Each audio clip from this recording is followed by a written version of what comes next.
black milk powder preparation. Bowl water. இப்போ ஒரு 2 teaspoon powder போட்டாச்சு. கொஞ்சமாக கோல்டு வாட்டர் ஊற்றிக்கணும்.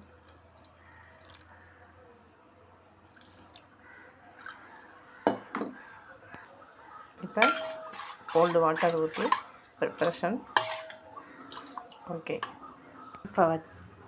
இப்போ இதை வச்சு இப்படி பாயில் பண்ணணும்.